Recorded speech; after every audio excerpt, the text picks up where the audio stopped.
Assalamualaikum warahmatullahi wabarakatuh. Perkenalkan, nama saya Uswatun Hasanah, NIM 20106107. Perkenalkan, nama saya Feni Olivia, NPM 2001061108. Perkenalkan, nama saya Vera Feriani, NPM 2001061109. Kami dari Prodi S1 semester 2.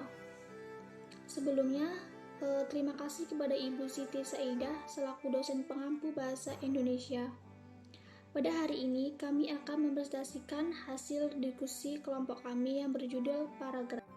Materi yang pertama yaitu tentang pengertian paragraf yang akan dijelaskan oleh Vera. Kepadanya dipersilakan. Materi pertama tentang paragraf. Pertama, pengertian paragraf. Paragraf adalah suatu kumpulan dari suatu kesatuan pikiran yang kedudukannya lebih tinggi serta lebih luas daripada kalimat. Dapat diartikan pula paragraf adalah sebagai dari sebuah karangan yang terdiri dari beberapa kalimat yang berisikan tentang informasi dari penulis untuk membaca dengan pikiran utama sebagai pusatnya dan juga pikiran penjelas sebagai pendukungnya. Manfaat paragraf adalah untuk memudahkan pembaca memahami gagasan penulis. Kalimat-kalimat dalam satu paragraf saling terkait secara utuh dalam satu paragraf yang terkait secara utuh dan padu sehingga terbentuk satu kesatuan pikiran. Ciri-ciri paragraf diantaranya sebagai berikut. Yang pertama, kalimat awalnya terletak agak ke dalam 5 ketukan spasi untuk jenis karangan yang biasa. Yang kedua, paragraf memakai pikiran utama yang dinyatakan dalam kalimat topik. Ketiga, setiap paragraf memakai sebuah kalimat topik dan juga selebihnya merupakan kalimat pengembang yang mempunyai fungsi menjelaskan, menguraikan, ataupun menerangkan pikiran utama yang terdapat dalam kalimat topik. Yang keempat, paragraf memakai pikiran penjelas yang dinyatakan dalam kalimat penjelas. Kalimat tersebut berisi mengenai detail-detail kalimat topik. Paragraf bukanlah kumpulan kalimat topik. Paragraf hanya berisikan satu kalimat topik dan juga beberapa kalimat penjelas. Setiap kalimat penjelas berisi mengenai detail yang sangat spesifik serta tidak mengulang pikiran penjelas lainnya. Macam-macam paragraf berdasarkan letak kalimat utama. Yang pertama, paragraf deduktif.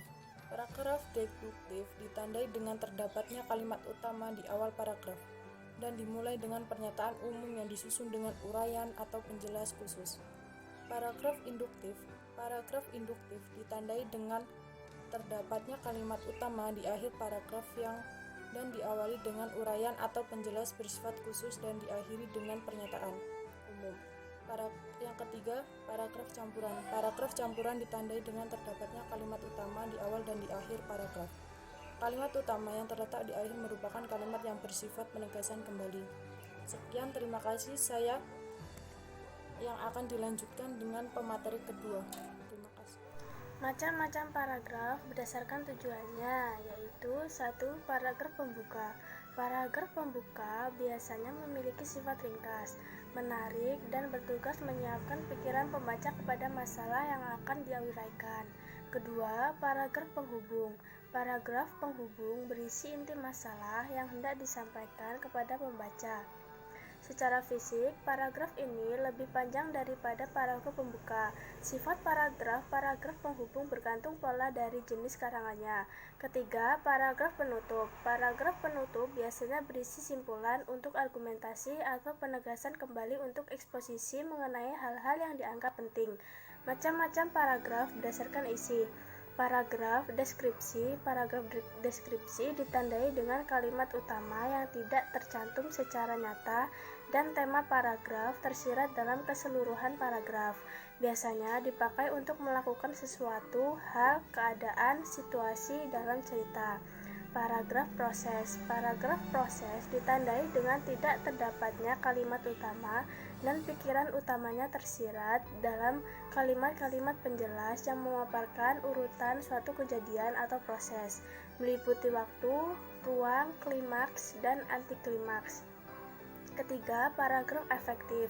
Paragraf efektif adalah paragraf yang memenuhi ciri paragraf yang baik. Paragrafnya terdiri atas satu pikiran utama dan lebih dari satu pikiran penjelas. Tidak boleh ada kalimat sumbang, harus ada koherensi antar kalimat.